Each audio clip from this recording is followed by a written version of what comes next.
everyone, welcome back to Setcast, podcast for creative student. And balik lagi sama aku, Restia Ardita. Di episode spesial kali ini, aku bakal ngajak teman-teman semua buat sharing-sharing nih. Tapi kali ini aku ditemenin sama satu kakak ganteng dan juga satu kakak cantik, yaitu ada Kak Syaban dan juga Kak Presil. Halo guys. Halo. Hai. Oke, kita kan hari ini bakal sharing-sharing ya kan? Nah, itu juga termasuk ke dalam speaking. Ngomong-ngomong tentang speaking, kita udah masuk sekolah offline nih, yang berarti kita lebih banyak speaking daripada texting. Iya nggak sih guys? Iya, bener banget. Nah, perasaan kakak-kakak gimana sih udah masuk sekolah offline? Kalau gue sendiri mungkin lebih harus beradaptasi lagi. Ya mungkin tadinya kita cuma obrol lewat grup dan sekarang kita harus offline, harus ketemu sama teman-teman baru lagi, terus ketemu sama teman-teman yang tadinya chat doang, tapi sekarang kita harus ngobrol secara langsung. Kalau dari Syaban sendiri gimana nih? Kalau gue sendiri sekolah offline gue ya, kebetulan di tahun ini sekolah offline ini tuh transisi gue dari SMP ke SMA. Jadi yang harus gue benahi lagi di sekolah offline ini tuh gue harus udah mulai bisa lebih bisa buat adaptasi sama lingkungan baru gue gitu sih. Oke, kalau dari gue sendiri sih lebih adaptasi ke teknis SFH-nya ya. Kita kan sekarang udah offline, nah itu dia adaptasinya gitu sih. Mungkin buat teman-teman gimana nih? Ya, Ngomong-ngomong boleh soal diceritain. offline, teman-teman gimana nih perasaannya, boleh diceritain di kolom komentar kita ya. Hey, by the way udah sekolah offline berarti kita ketemu crush nih di sekolah. Waduh. Kalau gue sih di kelas ya ketemunya.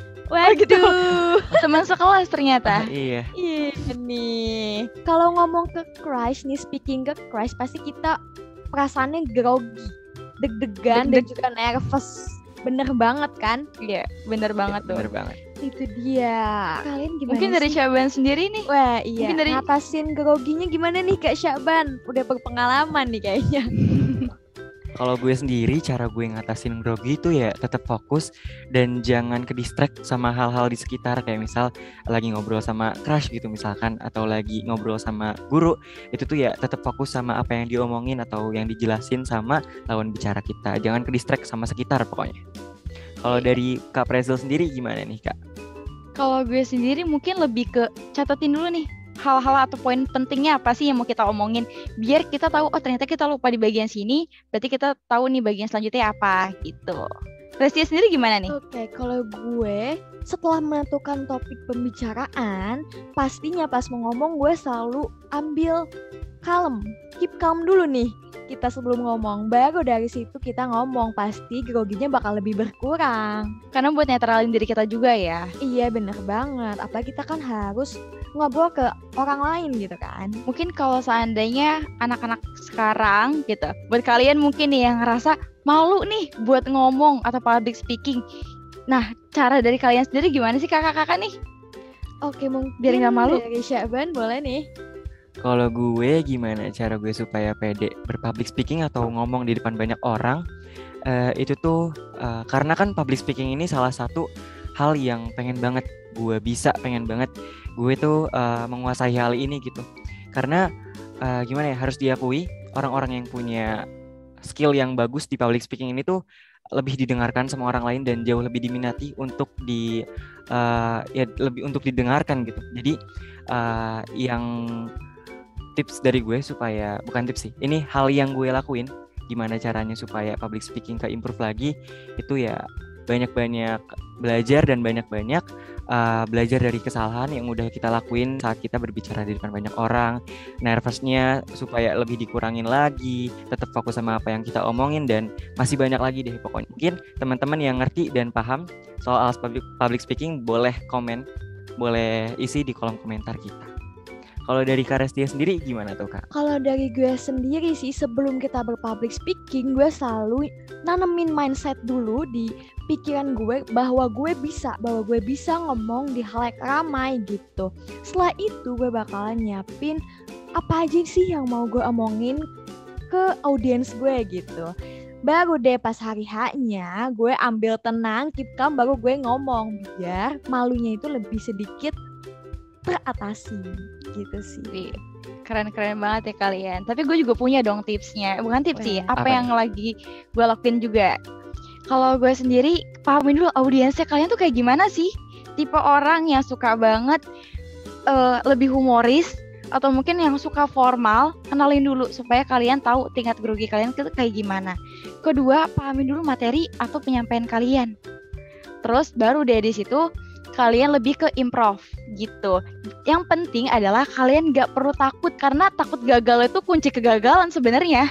Ya, Iya bener kan? banget. Yang penting nge-up diri kita sendiri, jangan pernah takut gagal karena kita nggak pernah tahu kalau seandainya kita belum pernah nyoba. Betul banget. Mau nambahin deh nih ya, kan kalau grogi itu berkaitan langsung sama yang namanya demam panggung ya. Nah, gue pernah baca salah satu quote di tweet. Mungkin kalau kalian yang tahu siapa nih kutipan dari siapa gitu, boleh komen lagi di kolom komentar. Quote-nya itu, cara mengatasi demam panggung yang baik adalah menguasai materinya dengan baik. Jadi gitu guys. Oke? Oke, ngomongin demam panggung dan juga malu, pastinya itu adalah salah satu alasan terbesar bagi kita semua untuk malas memulai public speaking. Padahal teman-teman, Tuhan itu adil banget, Tuhan itu luar biasa akbar, bahwa kita semua itu punya kesempatan yang sama, kita semua itu punya waktu yang sama untuk memulai. Jadi buat apa lagi kita malas-malasan? Buat apa kita nggak ningkatin soft skill kita gitu? Iya, karena soft skill itu kita bisa dapetin di luar sekolah ya. Dengan cara kita berorganisasi, dengan cara kita belajar ngomong, atau biasanya kalau seandainya sekarang itu lewat YouTube ya, YouTube atau sosial media, manfaatin deh gadget kalian atau teknologi sekarang tuh dengan baik. Ya, bener banget. Jadi karena kita sekarang udah punya banyak platform yang ngasih kita kesempatan buat berpublic speaking atau buat ngomong di depan banyak orang, manfaatin itu sebaik mungkin. Pokoknya kita itu bisa belajar berbicara dimulai dari hal-hal kecil, kayak kita ngomong sama diri kita sendiri. Mungkin buat yang sering voice call sama crush kita atau sama siapapun, itu tuh juga salah satu bagian dari belajar speak atau public speaking gitu. Benar guys. banget. Jadi untuk teman-teman semua yang masih malu, yang masih takut salah untuk memulai, ayo guys, kita dikasih kesempatan yang sama dan kita dikasih waktu yang sama. Jadi untuk apa lagi kita malu memulai kalau itu ternyata bermanfaat banget buat diri kita. Bener banget, karena emang hampir semua kegiatan itu butuh banget yang namanya public speaking ya. Bener Mulai banget. dari cara kita bersosialisasi, ketemu sama teman baru, itu bener-bener banget butuh buat public speaking. Dan gak perlu takut, apalagi grogi itu hal yang wajar banget. Bahkan seorang public speaker pun juga ngerasain hal itu. Benar banget sih, itu kayaknya udah gak dipungkir lagi kalau grogi itu pasti ada. Oke, jadi itu dia ngobrol-ngobrol tentang public speaking hari ini. So, stay tune terus di podcast kita. See you on the next podcast. Bye! Bye!